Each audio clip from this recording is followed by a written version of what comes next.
fait, j'essaye de faire en sorte que les vidéos ne perdent pas en qualité. Donc, j'essaye de faire un fond comme là où j'étais. Je suis actuellement en déplacement, donc pendant quelques semaines, le micro et le fond, ça va être un petit peu différent. Je pense que vous allez comprendre.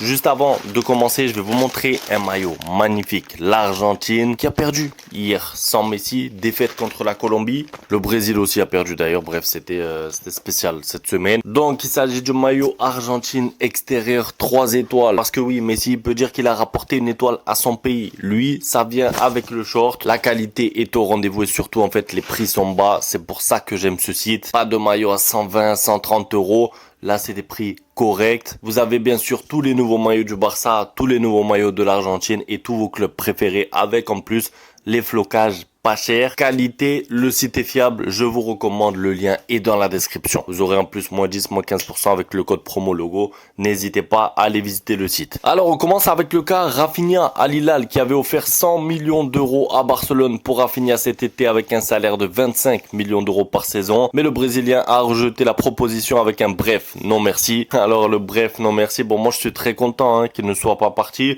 C'est vrai que à un moment donné pendant le mercato ou un petit peu avant le mercato, on s'est tous interrogés, on s'est tous dit finalement si Al Hilal ou si Al Shabab ou si Al Nasser vient, est-ce que ça serait pas une bonne idée de le vendre? Parce que quand on sait que eux là-bas, ils surpayent les joueurs, 100 millions pour Rafinha, c'est vrai que ça aurait été beaucoup. Mais la réalité, c'est que aujourd'hui, là, à l'heure actuelle, sans Rafinha, déjà, je sais pas si tu fais le plein en Liga. Je sais pas si tu fais 4 matchs, 4 victoires. Parce qu'il y en a qui pensent que si le Barça avait vendu Rafinha en Arabie Saoudite, ils auraient acheté Nico Williams de suite. Je suis même pas sûr. Pour vous dire, je suis même pas sûr que ça se serait fait, puisque Nico Williams avait l'air d'avoir envie de rester. Au-delà de ça, vu les performances récentes de Rafinha, et je parlais tout à l'heure du Brésil, mais croyez-moi, j'ai vu le match hier contre le Paraguay et l'attaque Rodrigo, Vinicius, Hendrick, le néant. Il se passait rien en attaque.